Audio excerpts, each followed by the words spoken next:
हाँ, तो इसके पहले हम लोगों ने पिछली क्लास में देखा था कि आवेश क्या है, आवेशों के गुण क्या है, आवेशों के कितने प्रकार होते हैं और आवेशों के आधार गुण देखा था हमने।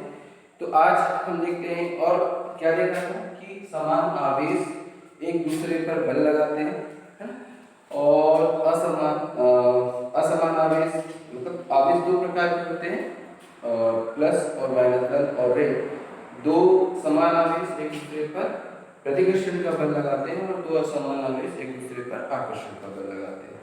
तो एग्जैक्ट जो बल लगाते हैं वो कितना बल होता है, जो बल लगाया जाता है एक दूसरे पर, वो जो अपने पर आवेश है वो एक दूसरे पर बल लगाते हैं, वो कितना बल लगाते हैं, उस चीज को हम आज पढ़ने जा रहे हैं। उसका मान कितना होता है, क्योंकि हमने इसके पहले हमने ये पढ़ा हुआ, हम जानते हैं कि फिजिक्स का मतलब ही क्या है, मेजरमेंट। मेजरमेंट मतलब मापा, अर्थात हम हर एक चीज को फिजिक्स में क्या करते हैं, मेजर करते हैं, उसे मापा जाता है। तो वही चीज की जो आवेशों के मध्य कितना बल लगेगा उस चीज को भी हम यहाँ पर क्या करेंगे, मेजर करेंगे।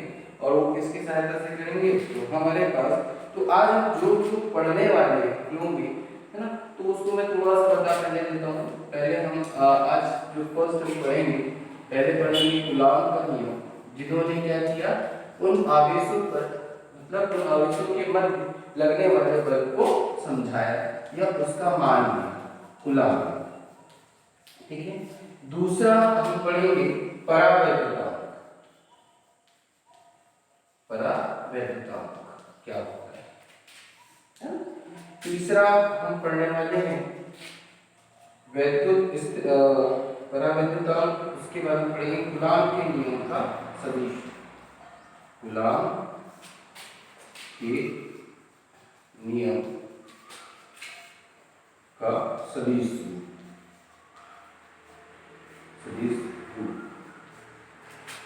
उसके पश्चात हम पढ़ेंगे कूलॉम के नियम का सदिश, फिर हम पढ़ेंगे सुपरपोजिशन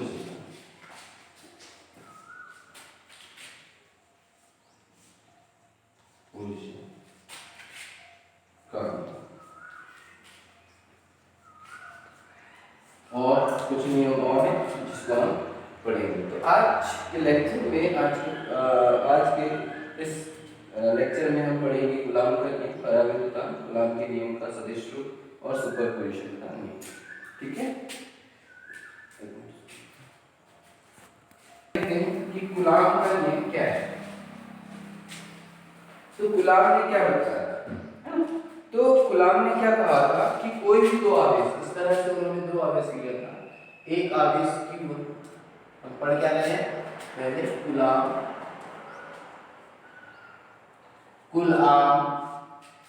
का नियम, कूलॉम का नियम ये हम पढ़ रहे हैं। इसमें उन्होंने क्या किया था, तो एक आवेश लिया Q1 और एक दूसरा आवेश लिया Q2। ठीक है, दो इस तरह के आवेश लिए और दोनों के बीच की दूरी उसने क्या ली, r। तो उन्होंने क्या देखा, ये दो आवेश लिए, इनके मध्य क्या लग रहा है, बल लग रहा है। यदि दोनों समान हैं तो प्रतिकर्षण बल लग रहा है और असमान है तो आकर्षण बल लग रहा है। तो वह बल कितना लग रहा है, उस बल का मान क्या होगा, ये और क्या होगा, ये कूलॉम ने हमको अपने प्रयोग से, उन्होंने प्रयोग किए होंगे और उस प्रयोग के माध्यम से उन्होंने इस बल की गणना की और उन्होंने ये बताया कि जो बल है वो किस पर निर्भर करता है, तो बल निर्भर करता है किस पर, तो Q1 आवेश Q1 पर और एक आवेश Q2, है ना। आवेश कैसे होने चाहिए, आवेश बिंदु आवेश होने चाहिए, है ना। एक उसकी कंडीशन है कि आवेश कैसे होने चाहिए, बिंदु आवेश होने चाहिए और उसमें जो एक आवेश होगा Q1 और एक आवेश Q2। अच्छा, तो ये जो बल है किस पर निर्भर करता है, Q1 व Q2 पर। Q1 और Q2, यदि हम Q1 का मान बढ़ा देते हैं, यदि हम Q1 का मान बढ़ा देते हैं तो उसने ये देखा कि बल का मान भी बढ़ गया। यदि Q2 का मान भी बढ़ा दिया जाता है तब भी बल का मान बढ़ गया। मतलब यदि इस दोनों आवेशों में यदि किसी एक आवेश के मान में हम परिवर्तन करते हैं, यदि उसके मान को हम बढ़ा देते हैं तो हम ये देखते हैं कि बल का मान भी बढ़ जाता है। और यदि Q2 का मान बढ़ा रहे हैं, कम कर रहे हैं, तो बल का मान भी कम हो रहा है। तो किस रेशियो में, अर्थात ये हमने मतलब गुलाम ने ये देखा कि ये Q1, इसका मतलब जो बल लग रहा है वो का, तो Q1 Q2 पर लगा रहा है और Q2 किस पे लगा रहा है, Q1 पे लगा रहा है। और एक चीज इसने ये बताया है कि जो बल होगा वो कैसे लगेगा। तो याद रखिएगा, दोनों आवेशों को मिलाने वाली क्रिया रेखा, इसको हम बोलते हैं क्रिया रेखा। क्रिया रेखा, इस क्रिया रेखा दोनों आवेशों को जो मिलाती है, बल उसी के अनुदिश ही कार्य करेगा। ये चीज भी उन्होंने बताया। ये क्योंकि बल ऐसे, जैसे यहाँ पर अपन देखते हैं तो बल ऐसे नहीं जाए, ऐसे कार्य नहीं करेगा, ना ही ऐसे कार्य करेगा, ना ही ऐसे कार्य करेगा, ना ही ऐसे कार्य करेगा। बल इस क्रिया रेखा पर ही कार्य करेगा जिसके द्वारा उन दोनों आवेशों को जोड़ा जाता है। अर्थात ये आवेश इस पर बल लगाएगा Q1, Q2 पर बल लगाएगा, Q2 Q1 पर बल लगाएगा।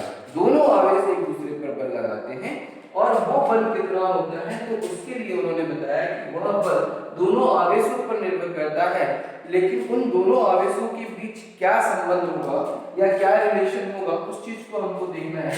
अर्थात यदि हमारे पास Q1 है और हमारे पास क्या है, Q2 है, तो दोनों आवेश किस तरह से इस बल को प्रभावित करते हैं, है ना, या किस तरह से ये बल इन दोनों आवेशों पर निर्भर करता है।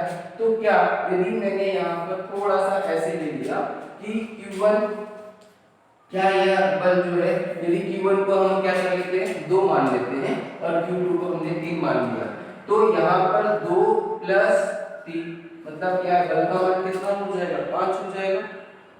चेक करते हैं उन्होंने क्या किया, ऐसे कुछ गणनाएं करके देखी, है ना। तो क्या दोनों के बीच रिलेशन जो है प्लस वाला होगा, या 2 गुना 3, क्या होगा 6, या 2 पर 3 की घात, कितना हो जाएगा 8। तो इसमें से कौन सा रिलेशन है जो बल को, जिस रिलेशन से बल क्या हो जाता है, बढ़ जाता है। क्या वह बल 5 हो जाता है, क्या वह बल 6 हो जाता है, क्या वह बल 8 हो जाता है। तो उन्होंने पाया अपने प्रयोगों में, उन्होंने कुछ प्रैक्टिकल्स किए होंगे, उसमें उन्होंने पाया कि उन पर जो रिलेशन होता है या फिर उनका जो रिलेशन होता है वो क्या होता है, मल्टीप्लिकेशन का होता है। अर्थात ये जो बल है वो किस पर निर्भर करेगा, तो आवेशों के गुणनफल पर, Q1 गुना Q2, मतलब इस आवेश की जितनी मात्रा होगी और Q2 आवेश की जितनी मात्रा होगी, उनके गुणनफल पर क्या है, बल, मतलब गुणनफल के बराबर। इसका मतलब ये है कि जो बल है वो किस पर निर्भर करता है, उन आवेशों के गुणनफल के अनुक्रमानुपाती होता है। ठीक, पहला नियम हो गया। दूसरा नियम, तो ये जो बल है, ये बल निकालने के लिए उन्होंने किसको आधार माना, इस बल को निकालने के लिए इन्होंने क्या किया, जो न्यूटन का सार्वत्रिक गुरुत्वाकर्षण नियम है, जिसको हमने पढ़ा हुआ है, जिसको हम जानते हैं 11th क्लास में हमने उस गुरुत्वाकर्षण नियम को पढ़ा हुआ है, वो क्या होता है, G m1m2/r²। तो यहाँ पर देखिए उन्होंने क्या देखा कि यदि इन दोनों के बीच की दूरी को बढ़ा दी जाए तो इस पर लगने वाला बल का मान भी कम हो रहा था।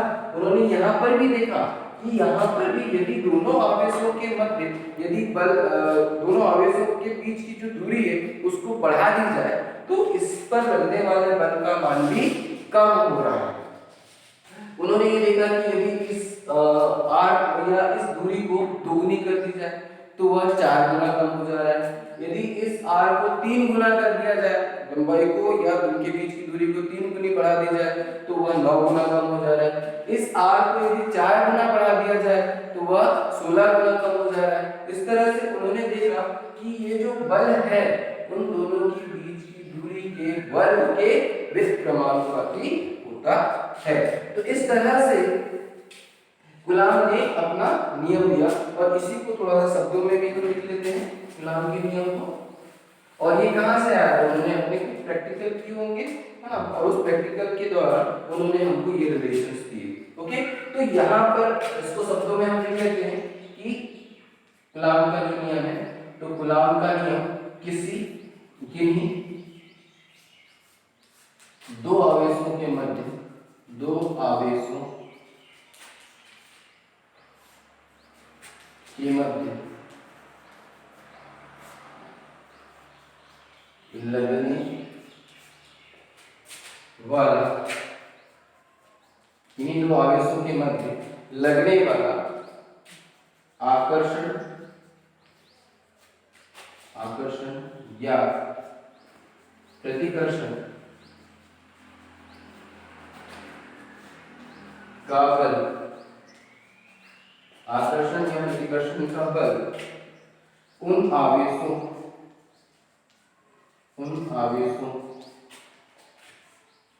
के गुणनफल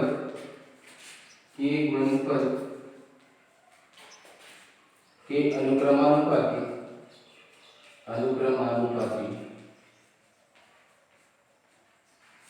गुणनफल के अनुक्रमानुपाती तथा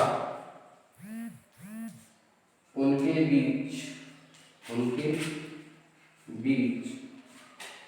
की दूरी के व्युत्क्रमानुपाती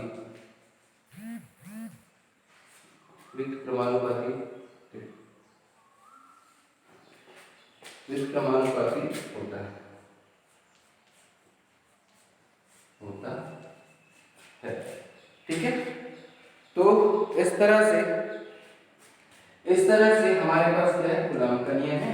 कूलॉम का नियम क्या कहता है कि किन्हीं दो आवेशों के मध्य लगने वाला आकर्षण या प्रतिकर्षण बल, ऐसा क्यों लिखा मैंने आकर्षण या प्रतिकर्षण बल, क्योंकि मैंने यहाँ पे लिखा है किन्हीं दो आवेशों, मतलब वो दो आवेश या तो समान हो सकते हैं, समान होंगे तो आप ऐसा भी लिख सकते हैं कि किन्हीं दो समान आवेशों के मध्य लगने वाला प्रतिकर्षण बल और किन्हीं दो असमान आवेश के मध्य लगने वाला आकर्षण बल का मान उन दोनों आवेशों के गुणनफल के अनुक्रमानुपाती तथा उनके बीच की दूरी के वर्ग के व्युत्क्रमानुपाती होता है।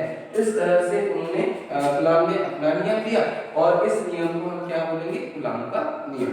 अब यहाँ पर जब उन्होंने क्या किया, यहाँ पर देखिए इस चीज को एक साथ हम लिख देते हैं, तो ये हमारे पास आता है Q1 Q2 upon R square. ठीक है, अब यहाँ पर देखिए ये हमने लिखा F मतलब बल जो है ये हमने लिख दिया। अब इस साइन को तो फिर मैंने आपको 11th क्लास में ये चीजें बताई हुई है कि जब भी हम अनुक्रमानुपाती नियतांक या अनुक्रमानुपाती साइन को हटाते हैं, इस चिन्ह को हटाना हो, जब भी हमें इस चिन्ह को हटाना होता है तो हम क्या करते हैं, इसमें बराबर का चिन्ह लगाते हैं। इसको हटा करके यदि हम बराबर का चिन्ह लगाते हैं तो यहाँ पर हमने क्या किया, एक कांस्टेंट लगा दिया। हमेशा एक कांस्टेंट हम लगाएंगे, जब भी हम इस साइन को हटा करके बराबर लिखेंगे तो हमेशा क्या लगाएंगे, हम कांस्टेंट लगाएंगे और वो मैंने कांस्टेंट C लगा दिया और C जहाँ पर क्या होगा, कूलॉम स्थिरांक। इसको हम क्या कहेंगे, कूलॉम स्थिरांक। इसको हमने नाम दे दिया कूलॉम स्थिरांक। अब C आपकी बुक में K दिया होगा, K लिख सकते हैं, है ना।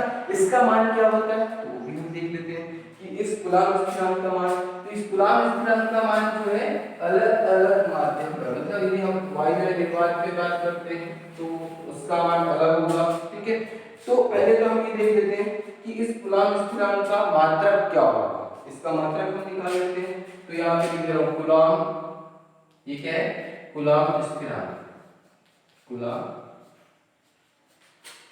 स्थिरांक, इस कूलॉम स्थिरांक का मान या की इकाई यदि निकालना कुछ है ना, तो यदि मैं इसकी इकाई निकालना चाहूंगा तो मुझे f का इकाई पता है, f का मान होता है न्यूटन, ये मीटर स्क्वायर में इसको लिखना चाहूँ, है ना, तो क्या लिख सकता हूँ, देखिए C F R का जब गुणा कर दे रहा हूँ तो F R स्क्वायर अपॉन क्या हो जाएगा, Q1 Q2। अच्छा, Q1 और Q2 क्या है, कूलॉम, तो यहाँ पर क्या हो जाएगा, देखो इसको हम इकाई में क्या लिख सकते हैं, न्यूटन, फिर ये क्या है आपका R दूरी, इसका मतलब क्या हो जाएगा, मीटर वर्ग, और Q1 क्या है तो कूलॉम और दूसरा कूलॉम, तो कूलॉम का वर्ग। इसी को एक लाइन में लिखना चाहूँ तो न्यूटन मीटर स्क्वायर और आपका प्रति कूलॉम स्क्वायर, या इसी को अपन ऐसे लिख सकते हैं न्यूटन मीटर स्क्वायर और कूलॉम। ये तरीका है लिखने का, तो हम इस तरह से इसको लिख सकते हैं। अच्छा, इसका कोई विमेय सूत्र हमसे पूछे तो हम कैसे लिखेंगे? विमेय सूत्र भी निकाल लेते हैं। कूलम्ब स्थिरांक है, उसका विमेय सूत्र लिखते हैं। तो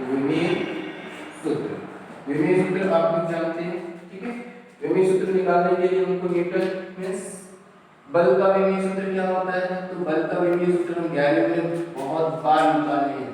विमेय सूत्र क्या होता है? तो बल बराबर होता है द्रव्यमान गुना त्वरण। द्रव्यमान गुना त्वरण मतलब आपका m और त्वरण के लिए lt - 2, है ना।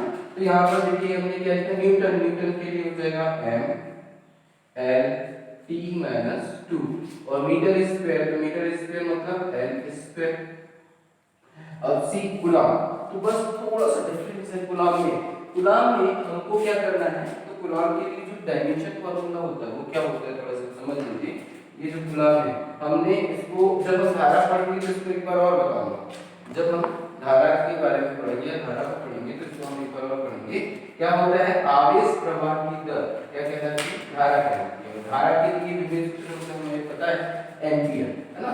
तो ये एम्पियर हो गया, इसका गुणा कर देते हैं तो कूलम्ब जो होगा, है ना, कूलम्ब का हम डायमेंशन निकालते हैं तो आई धारा गुना समय, धारा गुना समय होता है ना। और धारा गुना समय एक, धारा के लिए एम्पियर और समय के लिए t, अर्थात कूलम्ब का विभेद सूत्र क्या होगा? a t। तो यहाँ पर देखिए कूलम्ब का वर्ग है तो यहाँ पर क्या हो जाएगा? a t square.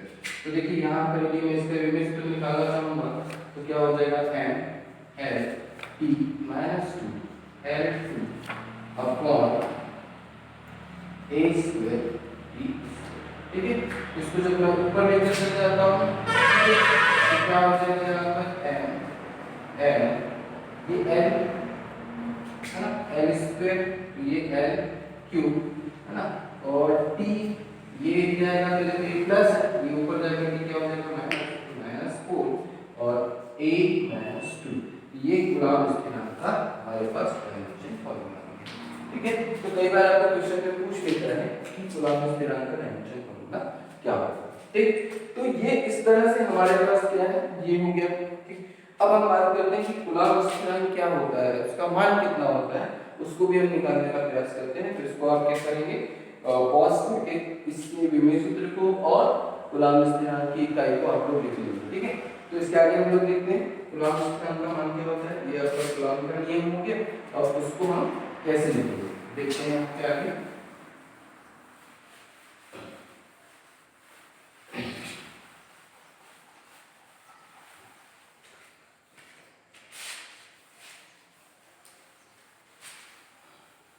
तो अब ये जो कूलम्ब का बल है उसको मैं कैसे लिख सकता हूँ? तो इसको मैं लिख सकता हूँ F इज इक्वल्स टू, देखिए कूलम्ब स्थिरांक जिसको हमने क्या किया था? c से डिनोट किया था, इसका मान क्या होता है? तो 1/4 पाई एप्सिलॉन।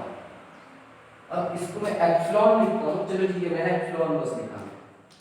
ये एप्सिलॉन क्या होगा इस चीज को भी हम जानेंगे, ठीक है। तो यहाँ पर ये जो एप्सिलॉन है जिसको हम प्रोनाउंस करते हैं, ये जो साइन होता है इसको हम 4 एक न्यूमेरिक, पाई का वैल्यू सब जानते हैं, इसके के साथ या 3.14, ठीक है। तो यहाँ पर ये एप्सिलॉन ये एप्सिलॉन इस साइन को बोलते हैं, ये ग्रीक वर्ड, क्या कौन सा वर्ड है? Greek word. इसलिए क्या था कि हम अल्फा बीटा गामा ये जो भी वर्ड्स होते हैं, स्पेशल कैरेक्टर्स होते हैं, उसको ग्रीक से हमने लेकर आया हुआ है ताकि हम उसकी हेल्प ले सकें किसी भी साइन को डिनोट करने के लिए, पर्टिकुलर साइन को डिनोट करने के लिए। ये हमारे पास क्या है? एप्सिलॉन। इसका मतलब क्या होता है? ये इसका इसको हम क्या कहते हैं? इसको हम कहते हैं इसको विद्युतशीलता। किसकी विद्युतशीलता?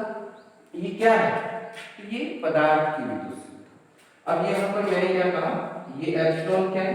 तो इसको हमने क्या कहा? किसी पदार्थ की या पदार्थ या माध्यम, मैं लिख देता हूं माध्यम, ठीक है। माध्यम, उस माध्यम की विद्युतशीलता, माध्यम के पदार्थ की या माध्यम की विद्युतशीलता,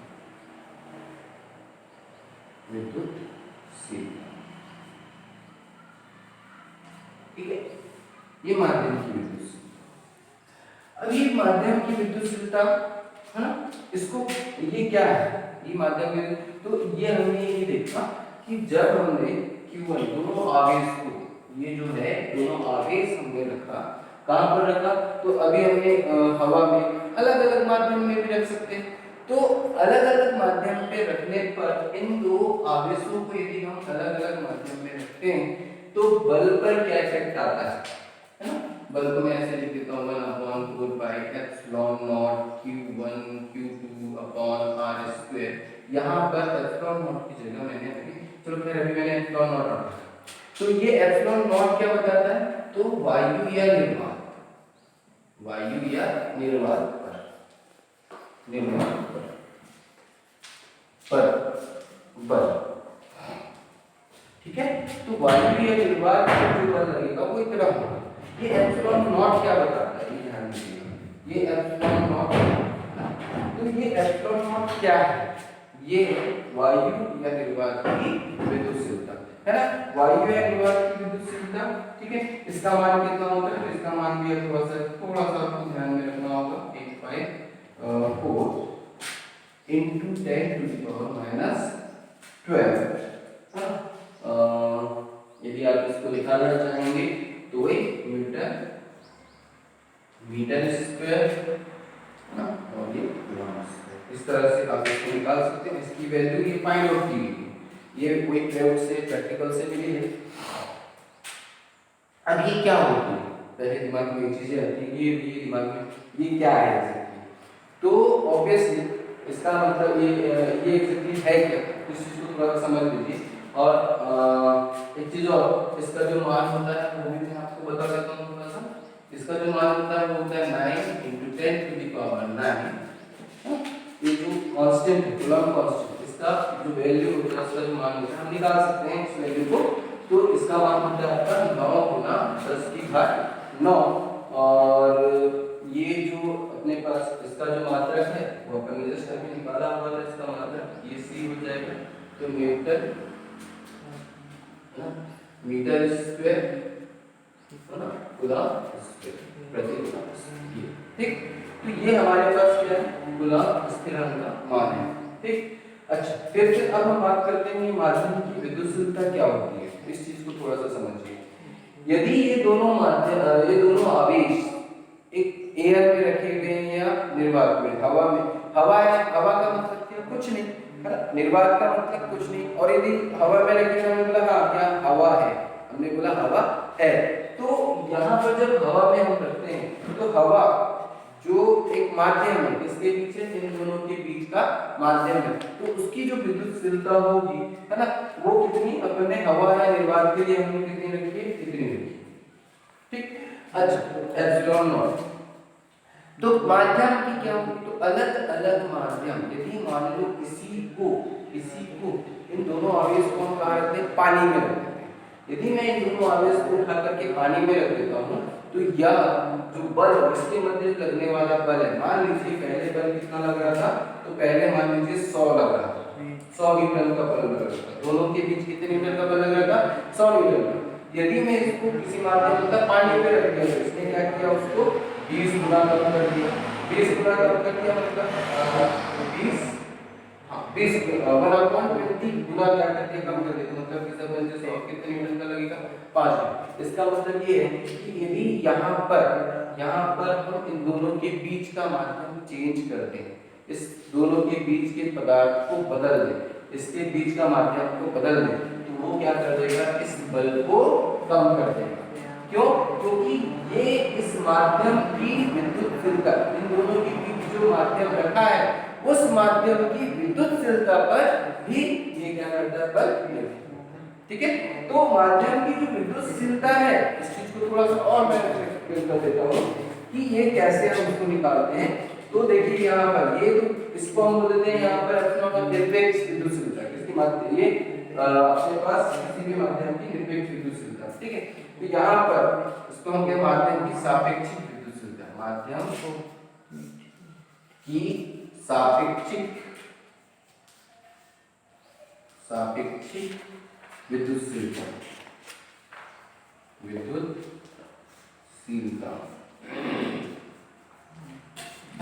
उसको हम बोलते हैं ER।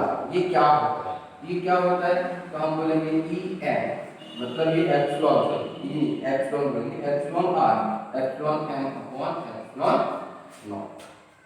ठीक है, अर्थात ये क्या है, ये एक मीडियम, इसी मीडियम मतलब अपन इन दोनों के बीच कांच रख देते हैं, तो कांच की विद्युत अलग होगी, इन दोनों के मध्य, इन दोनों आवेशों के मध्य हम क्या रख देते हैं, मोम रख देते हैं, इन दोनों आवेशों के मध्य अंबर रख देते हैं, इन दोनों आवेश के मध्य प्लास्टिक। तो अलग अलग माध्यम को हम यहाँ पर रखकर देखें और देखें कि ये बल का मान लगातार क्या होता है, हर माध्यम पर कम होते जा रहा है, लेकिन किसी माध्यम पर ज्यादा कम हो रहा है, किसी माध्यम पर कम हो रहा है, किसी माध्यम पर मतलब किसी माध्यम पर हम कह सकते हैं कि ये 5 गुना कम हो रहा है, किसी माध्यम पर 7 गुना कम हो रहा है, ये किसी माध्यम पर 20 गुना कम हो रहा है। तो हर माध्यम की विद्युतशीलता जो होगी वो कैसी होगी, अलग अलग होगी। तो ये क्या है, विद्युतशीलता, इसी को हम क्या नाम देते हैं, एक और नाम देते हैं परावैद्युता। इसी को हम नाम क्या देते हैं, परावैद्युता। तो ये याद रखिए कि किसी भी मतलब इसको यदि हमने अलग अलग माध्यम पर रखकर देखा तो बल का मान कम जरूर हो रहा था, हर माध्यम पर उसका मान कम हो रहा था। हमने ये देखा 100 था, किसी में 90 हुआ, किसी में 10 हुआ, किसी में 5 हुआ, किसी में 4 हुआ। तो माध्यम इसको इस बल को प्रभावित कर रहा था। इसका मतलब ये कि कूलाम ने एक चीज और बताई कि जो बल का मान है, कूलाम बल का मान, यदि दोनों आवेशों को हम अलग अलग माध्यम पर रखते हैं तो उस माध्यम पर रखने पर उस बल का मान भी कम होते जाता है। अर्थात ये जो बल है माध्यम पर भी निर्भर करता है, और माध्यम के किस चीज पर, माध्यम के उस गुण को क्या बोलते हैं, परावैद्युता। उस माध्यम की गुण को क्या बोलते हैं, साथ ही विद्युतशीलता। ठीक है ना, तो उसकी विद्युतशीलता जितनी ज्यादा, माध्यम की विद्युतशीलता जितनी ज्यादा होगी उतने गुना ये इसको क्या कर देगा, बल के मान को कम कर देगा। तो यहाँ पर देखिए हम यदि किसी माध्यम पर, तो यहाँ पर यदि मैं लिखता हूँ किसी माध्यम पर, और यदि हम माध्यम पर यदि लेंगे तो यहाँ पर देखिए परावैद्युता यानी EM बराबर मैं निकालूं तो इसको क्या लिखूंगा, ER इनटू क्या हो जाएगा, E0। ये रिलेशन होता है। तो ये किसी माध्यम की विद्युतशीलता, तो माध्यम है ना, किसी माध्यम की विद्युतशीलता, मैं ऐसे भी लिख सकता हूँ, किसी माध्यम की विद्युतशीलता, माध्यम की विद्युतशीलता कितनी होगी भाई, तो EN is equal to ER into E0। ये E0 क्या है, E0 वायु या निर्वात की विद्युतशीलता, वायु फ्री स्पेस, फ्री स्पेस जहां पर स्पेस मतलब कैसा हो, फ्री हो, कुछ नहीं हो, है। तो उस चीज को हम क्या करेंगे, तो ये यहाँ पर लिख देते हैं वायु या निर्वात, निर्वात विद्युत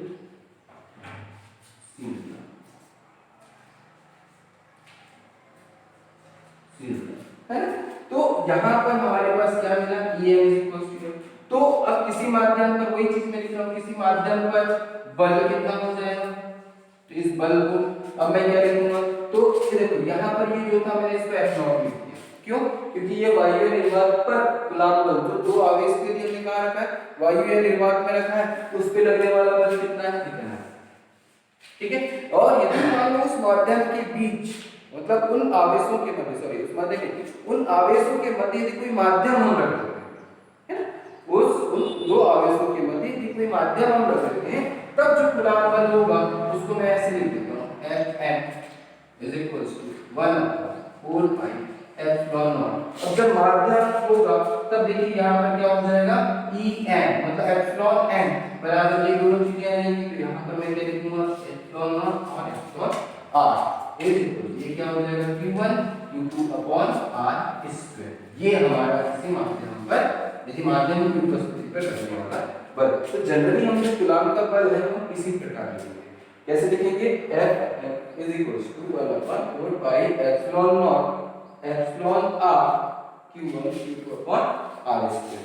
ये किसी माध्यम, दोनों आवेशों के मध्य किसी माध्यम की बल। अच्छा, ये वाला फॉर्मूला कितना ज्यादा उचित होगा, ये वाला फॉर्मूला कितना ज्यादा उचित क्यों होगा, क्यों, क्योंकि यदि वायु निर्वात के लिए मैं इसी से निकालना चाहूँ, यदि वायु निर्वात की सापेक्षिक विद्युतशीलता कितनी होती है, तो इस चीज को आप यहाँ पर देखिए, यदि मैं यहाँ पर वायु निर्वात के लिए निकालना चाहता हूँ, चलिए इसको मैं थोड़ा सा आप उसको क्या करेंगे, नोट कर लेंगे, और नोट करके फिर आगे करेंगे। ठीक है, तो देखिए यहाँ पर मैं इस चीज को निकालना चाहता हूँ।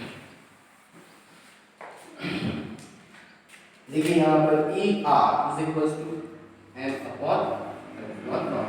मैंने यहाँ पे क्या कहा ई एम माध्यम को मैंने क्या रख दिया, मान लीजिए वायु या निर्वात, मतलब कुछ नहीं, जो दोनों आवेश को हमने कहाँ रख दिया, एयर पे रखा, या फिर हमने कहाँ रख दिया उसको, उनमें एयर पे, या फिर हम उसको निर्वात में रखते हैं। तब क्या होगा, देखो तब हमारे पास क्या हो जाएगा, ई एम की जगह क्या आ जाएगा, V naught upon V naught. इसका मतलब कि epsilon R is equal to क्या हो जाएगा 1। तो किसके लिए, वायु या निर्वात के लिए, देखिए वायु या निर्वात के लिए Pr की वैल्यू कितनी हो जाती है 1, अर्थात हमारे पास जो फॉर्मूला Fm है 1/4 pi epsilon naught epsilon r q1 q2 upon r square. तो आप ये देख रहे होंगे कि यदि एप्सिलॉन r जो है वो 1 हो जाएगा तो फाइनली हमको ये मिल जाएगा, ठीक है। तो इसको लिखना ज्यादा उचित होगा। अच्छा, एप्सिलॉन r को कई जगह हमने k लिखा हुआ है, तो आप उसको ध्यान, मतलब कई बुक में यहाँ पर इसको k लिख देता है, कई बुक में मतलब अलग अलग जगह पर अलग अलग लिखता है, तो इस चीज को आपको ध्यान में रखना है, ठीक। अब यदि हम इन दोनों बलों की तुलना करते हैं, देखिए ये तो माध्यम, किसी माध्यम दोनों आवेश के मध्य कोई माध्यम है, उस पर लगने वाला बल, ये बल का मान कम हो जाता है, ठीक है। और ये वायु निर्वात पर दोनों की भी हम तुलना करें तो तुलना करके देखते हैं, तो F naught upon F M is equal to हमको क्या मिल जाएगा, देखिए ये वाला पूरा पोर्शन, ये वाला पूरा पोर्शन में से जाएगा, बचेगा दोनों के ऊपर जाएगा, तो ये हमको मिल जाएगा यहाँ।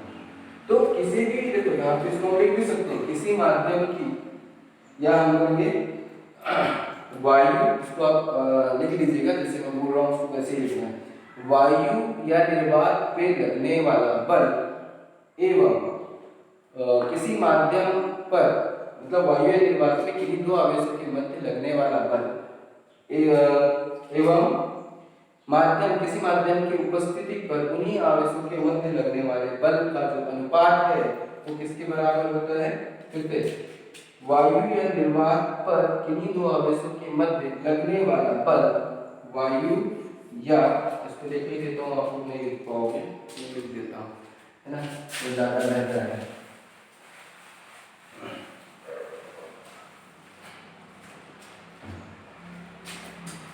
वायु या निर्वात पर किन्हीं दो आवेशों के मध्य लगने वाला बल वायु या निर्वात पर किन्हीं दो आवेशों के मध्य लगने वाला बल एवं माध्यम या किसी माध्यम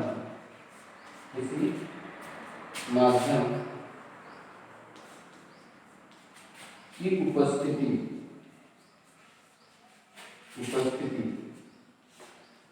में लगने वाला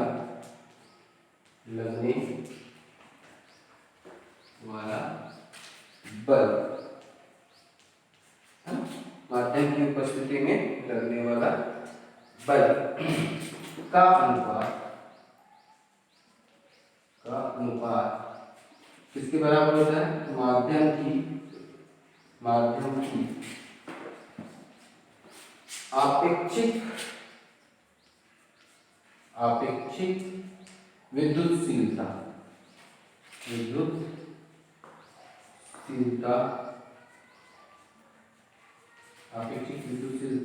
या इसी को हम बोलते हैं सापेक्ष विद्युतशीलता या आपेक्षिक विद्युतशीलता ई आर के बराबर होता है, के बराबर होता है, ऐसा हम लिख सकते हैं, ठीक है। हमने यहाँ पे क्या लिखा, वायु या निर्वात पर किन्हीं दो आवेशों के मध्य लगने वाला बल एवं माध्यम की उपस्थिति में लगने वाले बल का अनुपात माध्यम की सापेक्ष विद्युतशीलता के बराबर होता है। इस चीज को आप ऐसे लिख सकते हैं, या इसको अपन ऐसा भी लिख सकते हैं, F is equals to F m is equals to है ना। इस तरह से ये रिलेशन आप बता सकते हैं, इसको आप शब्दों में लिख सकते हैं, वायु या निर्वात पर किन्हीं दो आवेशों के मध्य लगने वाला बल, ठीक है, या किसी माध्यम की उपस्थिति में लगने वाले बल, और ये सापेक्षिक विद्युत बल, ठीक। तो इस तरह से आप इसमें क्या क्या निकाल सकते हैं, तो ये m निकाल सकते हैं, ये निकाल सकते हैं। अब इसमें थोड़ा सा और यदि आपको कुछ अच्छा एक चीज तो समझ में आ गई, परावैद्युता माध्यम क्या करता है, तो परावैद्युता माध्यम जो है या माध्यम का परावैद्युता, परावैद्युता माध्यम का जो परावैद्युता है, माध्यम की जो विद्युतशीलता है वो क्या करती है, तो वो क्या करती है कि कूलाम बल के मान को या दोनों आवेशों पर लगने वाले बल को कम कर देती है। उसकी विशेषता क्या होती है, दोनों आवेशों के मध्य लगने वाले बल को कम कर देना।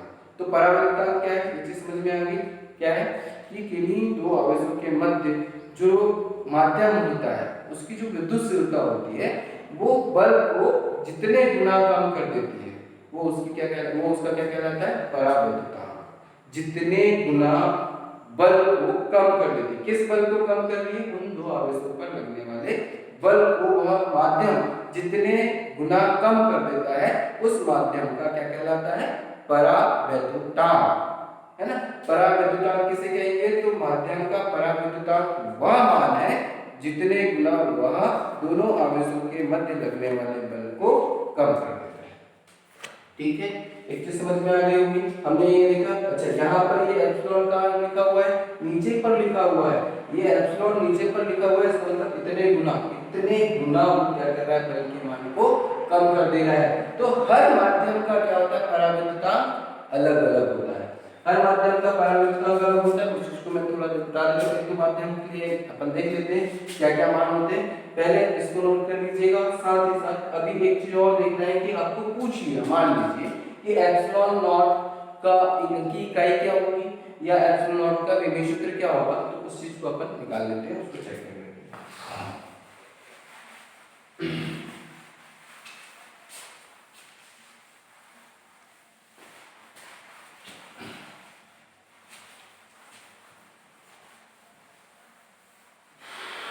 देखिए यहाँ पर एप्सिलॉन नॉट आप ऐसे ही निकाल सकते हैं, सब जानते हैं ये बल है, ठीक है, ये अपने पास इनटू ये r स्क्वायर इधर जानते हैं, ये हमारे पास कांस्टेंट टर्म की कोई भी इकाई नहीं होती है, ठीक है ना। ये हमारे पास q1 q2, इस बेसिस पर मैंने क्या किया, आगे इकाई को चलो यहाँ पे लिखना चाहे तो लिख सकते हैं, बट इसका कोई मायने नहीं होता, इकाई निकालते समय कांस्टेंट टर्म की कोई भी इकाई नहीं होती है। तो अब यहाँ पर ये बल क्या है, बल न्यूटन, ठीक है, ये क्या हो जाएगा, मीटर स्क्वायर, और ये क्या हो जाएगा, कूलम्ब, ठीक है। तो इसका जो मात्रक होगा वो क्या हो जाएगा, न्यूटन मीटर स्क्वायर प्रति कूलम्ब, मीटर स्क्वायर प्रति कूलम्ब। फिर से न्यूटन मीटर स्क्वायर, क्योंकि दूरी है, मीटर स्क्वायर प्रति कूलम्ब। अच्छा कूलम्ब के लिए अभी जस्ट विभव सूत्र निकालते हैं, तो एप्सिलॉन नॉट का विभव सूत्र भी निकाल लेते हैं। तो न्यूटन के लिए m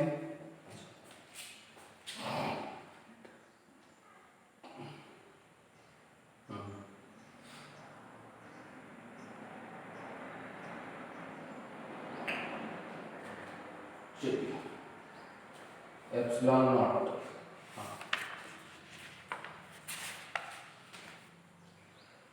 ओके सॉरी थोड़ा सा यहाँ पे बढ़ोगी,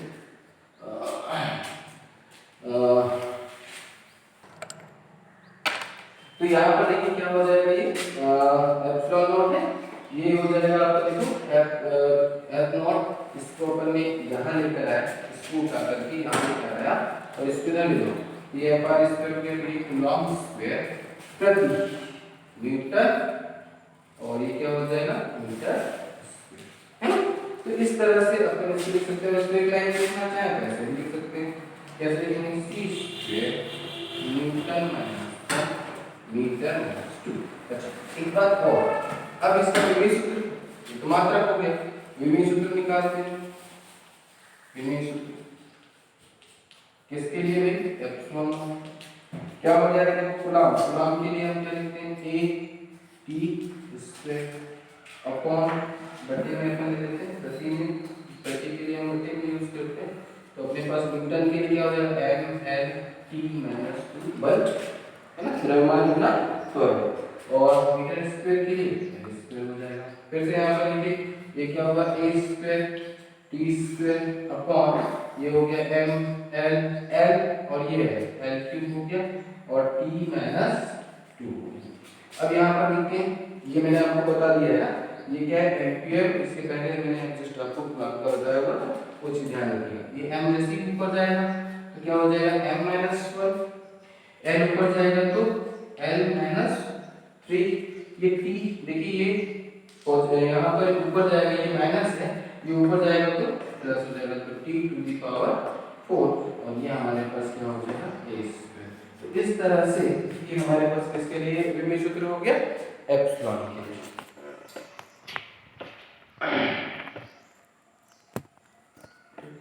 तो ये किसके लिए हो गया, ये विमीय सूत्र एप्सिलॉन के लिए हो गया। और ये जो विमीय सूत्र हमने निकाल लिया, अब इसको ये हमारे पास हो गया। अच्छा, ये सारी चीजें हमने अबाउट द कूलम्ब्स लॉ, है ना, सारा का सारा हमने किस पर बात किया, कूलम्ब के नियम पर। अच्छा, परावर्तकांक, वही चीज जो परावर्तकांक क्या है, तो परावर्तकांक याद रखिएगा। एक चीज और थोड़ा सा,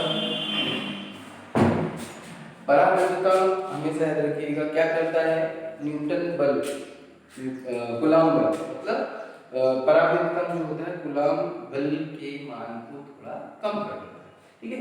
तो हर माध्यम का अलग अलग होता है, थोड़ा सा याद रखिएगा। कुछ अपने पास है नंबर, है ना, कड़ा प्लास्टिक या प्लास्टिक, ठीक है। तो ये क्या है, पदार्थ जिनके, यदि मान लो हमने दो पदार्थ के मध्य अंबर या प्लास्टिक रख दिया, तो उन दोनों के परावर्तकांक बनते हैं क्या, परावर्तकांक। जैसे अब कुछ है, कुछ पदार्थ जिनके परावर्तकांक जो मुझे लगभग याद है, तो उन चीजों को याद रखिएगा। तो अब प्लास्टिक 2.8 है, कांच जिसका परावर्तकांक होता है 5.1, मोम जिसका परावर्तकांक होता है 2, पानी इसका होता है 80, और केरोसिन का हो जाता है 20, और वायु का हो जाता है 1.00005, एंड निर्वात, तो निर्वात का हो जाता है 1.0000000, है ना।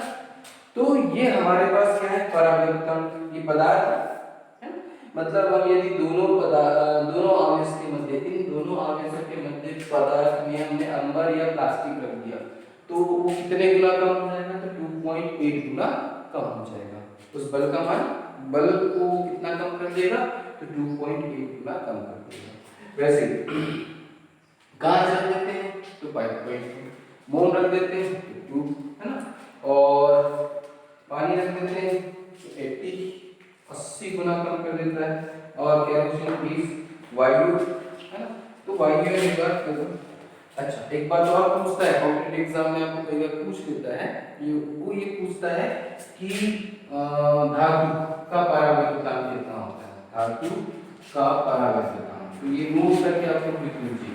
धातु का परावर्तकांक, वैद्युतांक कितना होता है, तो अनंत, ठीक है।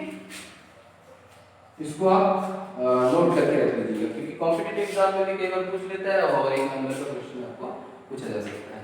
तो इस तरह से हमने परावर्तकांक किसका, माध्यम का, है ना, हर माध्यम का अलग अलग होता है, मतलब इन आवेशों के मध्य यदि हम इन माध्यम को रख दें या इन आवेशों को इन माध्यम के बीच रख दिया जाए, तो इन माध्यम के कारण उसके बल पर क्या हो जाएगी, कमी आएगी, और कितनी कमी आएगी, डिपेंड्स ऑन द परावर्तकांक, ठीक है, कि उस माध्यम का परावर्तकांक कितना है।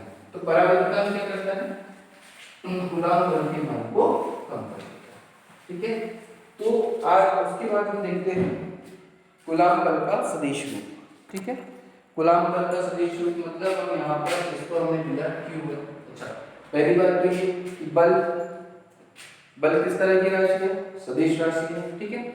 और सदिश राशि है तो सदिश राशि की अपनी क्या होती है? परिमाण। अभी जो हमने निकाला वो क्या था? ये जो हमने निकाला ये 1/4 pi epsilon r q1 q2 upon r, ये जो निकाला था ये क्या था? तो ये सिर्फ परिमाण, ये क्या था? परिमाण। लेकिन हमने सदिश राशि में पढ़ा हुआ है, सदिश राशि में क्या पढ़ा हुआ है कि सदिश वे संख्याएं होती हैं जिनके पास परिमाण प्लस दिशा दोनों चीज, ठीक है, परिमाण प्लस दिशा। तो हमने अभी परिमाण निकाला, अभी हमको क्या चाहिए? दिशा चाहिए।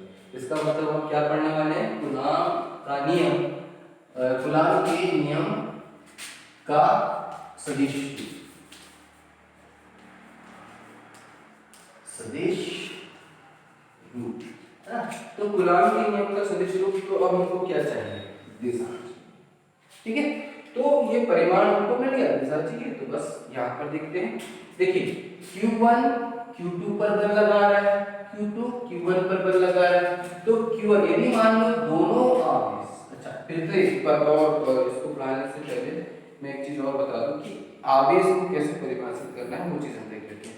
एकल आवेश, है ना? कोई आवेश है, एक कूलॉम आवेश को हम किस तरह से परिभाषित करेंगे, थोड़ा सा बस उसकी परिभाषा हम देख लेते हैं। तो एक कूलॉम आवेश, तो एक कूलॉम आवेश को परिभाषित करने के लिए किसको परिभाषित करना है हमें? एक कूलॉम आवेश, एक कूलॉम आवेश को परिभाषित करेंगे। तो एक कूलॉम आवेश को हम किस तरह से परिभाषित करेंगे या एक कूलॉम किसको कहेंगे? तो उसके लिए ये जो हमारे पास कूलॉम ने बल का नियम दिया था 1/4 पाई एप्सिलॉन नॉट, या इसी को अपन क्या लिख देंगे भाई 9 × 10⁹, इसको याद रखिएगा आप लोग, इस मान को Q1 Q2 अपॉन r। तो एक कूलॉम को उसने परिभाषित करने के लिए उसने क्या किया? दोनों आवेश को क्या कर दिया? एक समान आवेश को Q2 Q1 है ना, एक समान ऐसा आवेश धन लिया, ऋण लिया, मतलब एक तरह का आवेश लिया, और न्यूटन जो अपने पास बल है उसका मान उसने कितना कर दिया? 9 × 10⁹। तो उसने क्या कहा? इसको परिभाषित करने के लिए उसने क्या किया कि इन दोनों आवेशों को एक समान लिया और दोनों के बीच की दूरी को कितना रखा उसने? r बराबर 1 मीटर, दोनों के बीच की दूरी को 1 मीटर रखा। अर्थात यदि किन्हीं दो एक समान आवेश को, किन्हीं दो एक समान आवेश को 1 मीटर की दूरी पर रखने पर यदि उसमें जो लगने वाला बल है, बल का मान कितना हो जाता है? 9 × 10⁹ हो जाता है। यदि बल का मान कितना हो जाता है? 9 × 10⁹ हो जाता है, तो वह जो आवेश होंगे, वे जो आवेश होंगे वो क्या कहलाएंगे? एक कूलॉम आवेश कहलाएंगे, ठीक है। फिर से यदि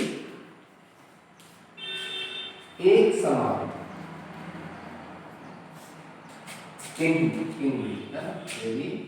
किन्हीं दो एक समान आवेश को 1 मीटर की दूरी पर, 1 मीटर की दूरी पर रखने 1 मीटर की दूरी पर रखने पर यदि बल का मान कितना हो जाता है? F = 9 × 10⁹, मतलब इतना हो जाता है, तो उन आवेश की मात्रा को कितना कहेंगे? एक कूलॉम आवेश कहेंगे। उन आवेश की मात्रा को एक कूलॉम या एक कूलॉम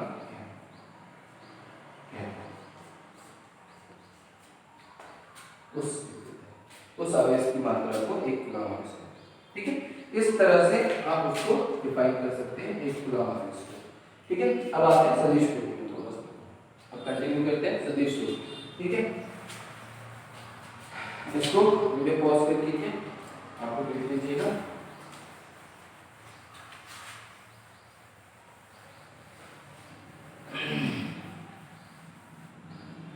अब आते हैं सदिश रूप। तो देखिए सदिश रूप में हमने अभी जस्ट कहा कि परिमाण हमने निकाल लिया, दिशा हमको चाहिए। तो दिशा देखिए मैंने पहले ऐसे ले लिया, ऐसे, ठीक है। तो देखिए हम यहाँ से लिख रहे हैं Q1 ने, यहाँ से हम यहाँ पर पढ़ोगे कि Q2 Q1 पर या Q2 पर Q1 कितना लगा रहे हैं, कितना बल लगा रहे हैं, तो मैंने बोला किस पर, 2 पर, किसके द्वारा, 1 के द्वारा। जिस पर बल लगाया जाता है, किस पर लगा रहे हैं अपन, 2 पर, किसके द्वारा लग रहा है, 1 के द्वारा। उसको हम क्या लिखेंगे, F और 2 1, है ना। ये जो बल, ये बल कहाँ किधर होगा, इधर, इधर होगा।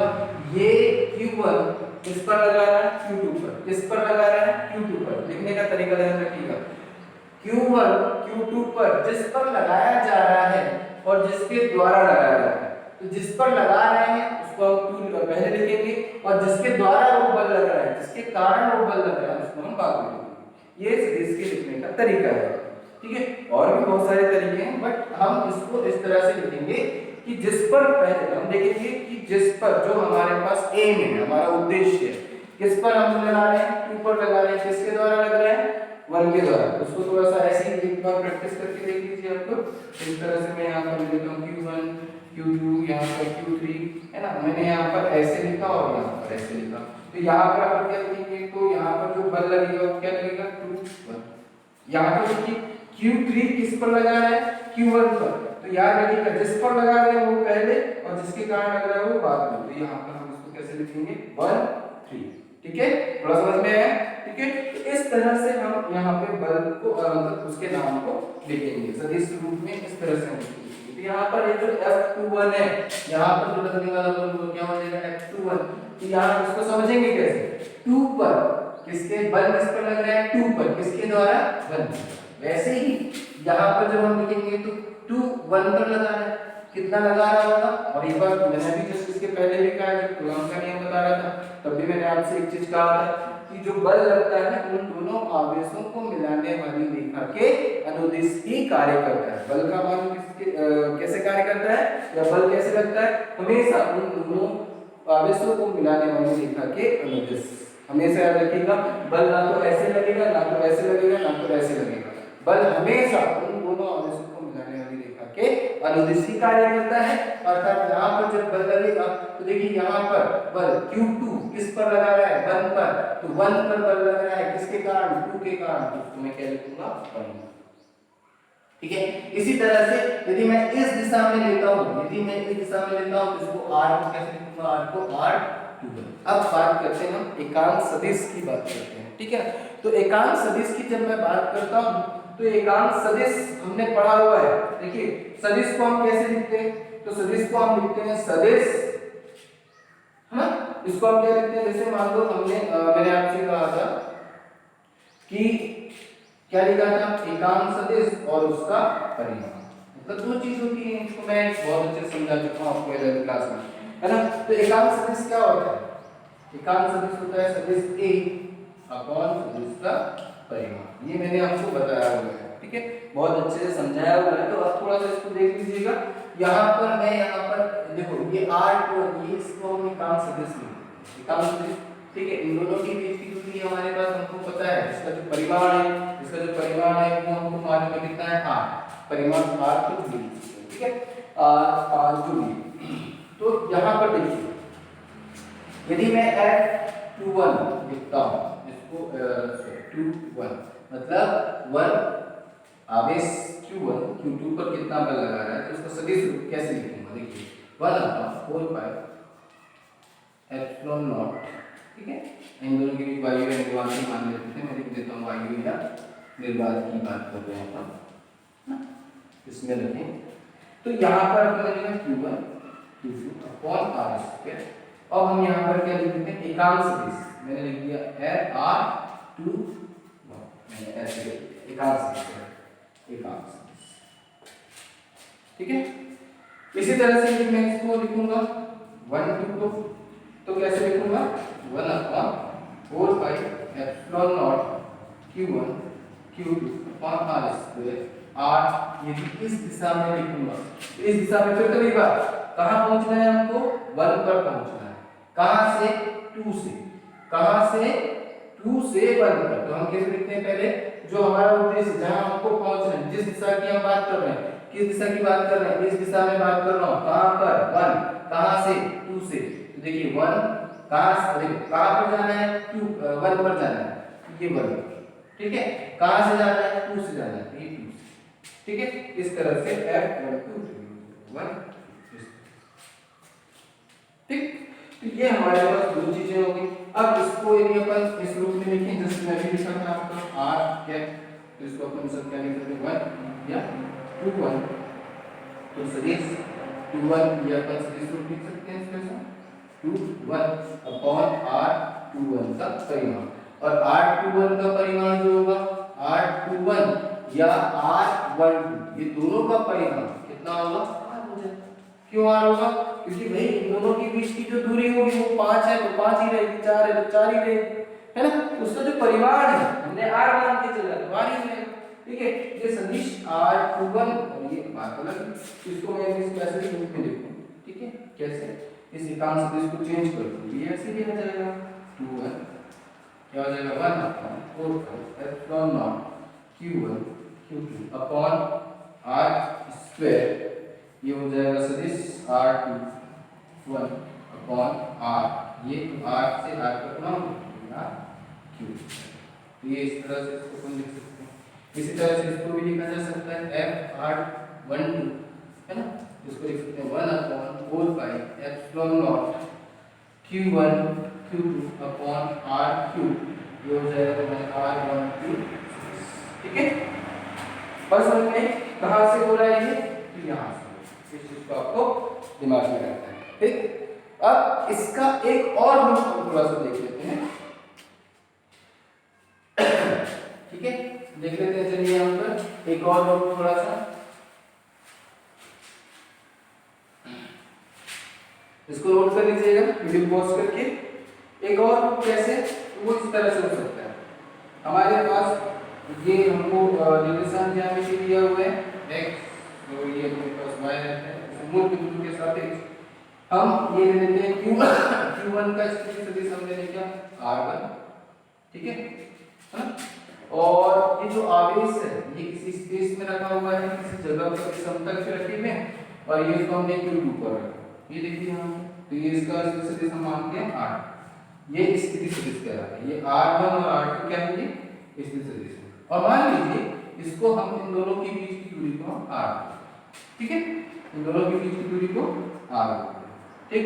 तो इस तरह से अब यदि हम बात करते हैं q1 q2 पर बल लगा रहा है, तो मुझे इस तरफ बात करनी होगी। अब जब इस तरफ बात करूंगा तो यहाँ पर देखिए सदिश r, इसमें आप कौन सा करेंगे, तो मैं ऐसे निकाल रहा हूँ ना, कैसे निकाल रहा हूँ, इस q1 q2 पर बल लगा रहा है, तो मुझे इस तरह इस दिशा में जाना पड़ेगा। तो हमको मालूम है सदिशों का त्रिभुज नियम, सब जानते हैं सदिशों के त्रिभुज नियम में क्या होता है, r1 + r = r2, जैसे भी यहाँ पे ऐसे लिख सकता हूँ ना, कैसे, सदिश r1 + सदिश r = क्या मिल जाएगा r2, या इस r को अपन क्या लिख सकते हैं, इसको मैं इधर पक्षांतर कर देता हूँ, तो r2 - r1 हो जाएगा। या इसी को अपन जब इसको लिख रहे हैं इस दिशा के लिए, तो क्या लिखते हैं अपन, जो अपने पास m है, किसके कारण, q1 के कारण, किस q2 पर, किस पर लग रहा है q2 पर, किसके कारण 1 के कारण, तो r21, तो यहाँ पे मैं इसको ऐसे लिख सकता हूँ, ठीक है। इसी तरह से मैं इस दिशा की बात करूंगा ऐसे, इसके लिए, तो ये तो r21 हुआ।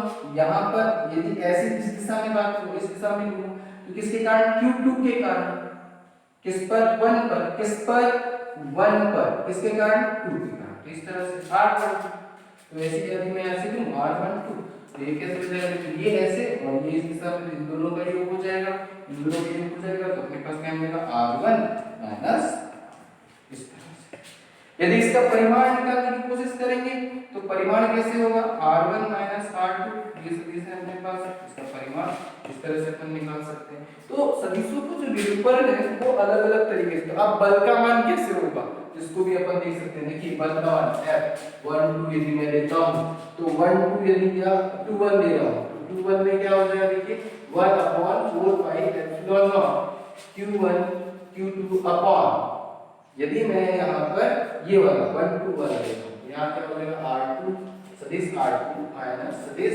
R1, ठीक है, तो Q सदिश R1 sorry R2 minus R1, ठीक है, ये इसका ये अपने पास सदिश इस तरह से ये सदिश रूप है।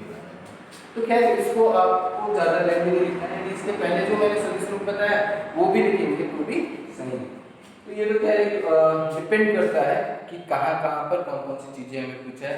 यदि कंडीशन ऐसी दी हुई है तो आप इस तरह से उस R12 को बस कुछ नहीं करना है, ये जो आपने लिखा हुआ है Q1 लिखा था उसे में आपको R2 माइनस R1 बाकी रोज, ठीक है। खैर इसी तरह से और नीचे जाए तो आप उसको और चेंज कर सकते हैं, 1 2 भी लिखना चाहे तो भी लिख सकते हैं आप लोग epsilon not Q1 Q2 upon R1 minus R2, ठीक है, क्यूब और यहाँ पर R1 माइनस R2, ये सदिश इस तरह से आप लिख सकते हैं। तो ये तीन तरीके हैं सदिश रूप में बदलने, ठीक है। अब हम आते हैं थोड़ा सा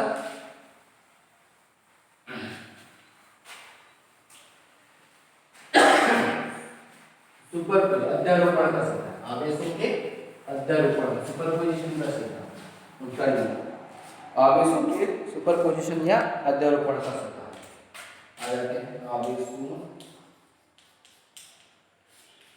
के अध्यारोपण का नियम या सिद्धांत, छोटा सा इसको ज्यादा समझिए। यहाँ पर क्या करते हैं, यहाँ ये क्या कहता है, ठीक है, तो ये कहता है कि यदि मान लो हमारे पास कोई दो आवेश है, एक ये Q1, ठीक है, और यहाँ पर एक आवेश है Q2, ठीक है, तो इन दोनों आवेशों के मध्य बल लग रहा है कितना, हम मान कर चलते हैं 100 न्यूटन, ठीक है। तो एक तीसरा आवेश यहाँ पर आ गया, मान लीजिए यहाँ कौन सा आवेश आ गया Q3, तो यहाँ पर Q1 और Q2 के मध्य कितना बल लग रहा है, 100 न्यूटन का बल लग रहा है, और ये हमारे पास एक आवेश और आ गया Q3, तो इन दोनों आवेशों पर जितना बल लग रहा था, यदि कोई तीसरा आवेश Q3 आ गया तो भी इन दोनों आवेशों के मध्य कितना लगेगा, 100 न्यूटन, मतलब उस बल पर कोई अंतर नहीं पड़ेगा यदि कोई तीसरा आवेश आ जाए तब भी। यदि ये यहाँ पर भी चले जाए, कहाँ पे, इसके बीच में, ये आवेश का एक गुण है, यदि आवेश को हम यहाँ पर Q3 रख रहे हैं तब भी यदि मैं आपसे कहूंगा कि Q1 और Q2 के बीच कितना बल लग रहा है, हम बोलेंगे 100 न्यूटन, कितना लग रहा है 100 न्यूटन, क्योंकि तीसरा आवेश उन दोनों के बीच के बल को प्रभावित नहीं करेगा। ये याद रखिएगा हमेशा कि यदि मान लो किन्हीं दो आवेश के मध्य जो भी बल लग रहा है ना, किन्हीं दो आवेशों के मध्य लगने वाला बल किसी तीसरे आवेश के आ जाने के कारण बदलता नहीं है, वो उतना ही लगेगा जितना पहले लगा, ठीक है। अब इस चीज को थोड़ा सा अध्यारोपण का सिद्धांत क्या कहता है, ये तो एक छोटा सा कांसेप्ट था, ये कांसेप्ट आपको दिमाग में रखना है, हमेशा याद रखिएगा, ठीक है। यदि हम बात करते हैं कि यहाँ पर Q1 है, ठीक है, एक आवेश, अब इस पर लिखिए, यहाँ पर हमने Q2 लिखा, इसको मैंने R1 लिख दिया, यहाँ पर Q3, ठीक है, Q4 Q5 है ना, इसको R1, इसको R2, इसको R3, इसको R4, इस तरह से आपने दे दिया, ठीक है। और भी दे सकते हैं, तो Q5 के कारण Q1 पर बल लग रहा है, Q4 के कारण Q1 पर बल लग रहा है, Q3 के कारण Q1 पर बल लग रहा है, Q2 के कारण Q1 पर लग रहा है, तो इस पर लगने वाला जो कुल बल होगा, इस पर Q1 पर सभी आवेशों के कारण लगने वाले कुल बल का मान इन आवेशों के अलग-अलग आवेशों के कारण लगने वाले बलों के बीच में की योग के बराबर होता है। अर्थात यदि मैं यहाँ पर ऐसे लिखता हूँ F, ये इसको कैसे लिखूंगा, चलो देखो यहाँ पर ये जो इस पर लगने वाला कुल बल होगा, बल F टोटल यहाँ पर, तो किसके बराबर होगा? तो इस पर लगने वाला बल क्या? Q2 के कारण Q1 पर, तो क्या लिखूंगा? Q2 के कारण किस पर? Q1 पर, किसके कारण? Q2 के कारण, ठीक है, प्लस है ना किसके कारण? 5 के कारण, तो 1 पर 5 के कारण, ठीक है, और 1 पर 4 के कारण, फिर 1 पर 3 के कारण, ठीक। तो ये जो बल है इनका सदिश, मतलब अध्यारोपण का सिद्धांत क्या कहना है? तो किसी भी आवेश पर जो लगने वाला बल, सभी आवेशों, किसी आवेश पर सभी आवेशों के कारण, वहां पर उपस्थित सभी आवेशों के कारण लगने वाले बल का बीजगणितीय योग के बराबर, मतलब किसी भी आवेश पर लगने वाला कुल बल, किसी आवेश पर लगने वाला कुल बल किनके कारण? उन सभी आवेशों के कारण जो उसके समीप उपस्थित उन सभी आवेशों के कारण लगने वाले बल के बीजगणितीय योग के बराबर होता है। यही अध्यारोपण का सिद्धांत है। इसको अपन ऐसा लिख सकते हैं 1/4 एप्सिलॉन नॉट सभी का कॉमन हो जाएगा। यहाँ पर अपन क्या लिखेंगे? तो Q1 Q2 अपॉन R12 का स्क्वायर प्लस ऐसे लिख सकते हैं यहाँ पर Q1 Q3 अपॉन 1/3 का स्क्वायर प्लस इस तरह से डैश डैश करके आप आगे लिख सकते हैं। तो अध्यारोपण का सिद्धांत क्या कहलाता है? यदि हमारे पास एक जगह पर बहुत सारे आवेश हैं, है ना, बहुत सारे आवेश हैं, मतलब उनकी स्थितियां इस प्रकार है, ठीक है। तो इस प्रकार है कि किसी एक आवेश पर किन्हीं, मतलब सभी आवेशों के कारण, किसी एक आवेश पर सभी आवेशों, इन सभी आवेशों के कारण लगने वाला बल उन सभी आवेशों के कारण इस आवेश पर लगाने वाले बलों के बीजगणितीय योग के बराबर होता है, ठीक है। इस चीज को तो आज हमारा यहाँ ये टॉपिक है वो कंप्लीट होता है, उसके बाद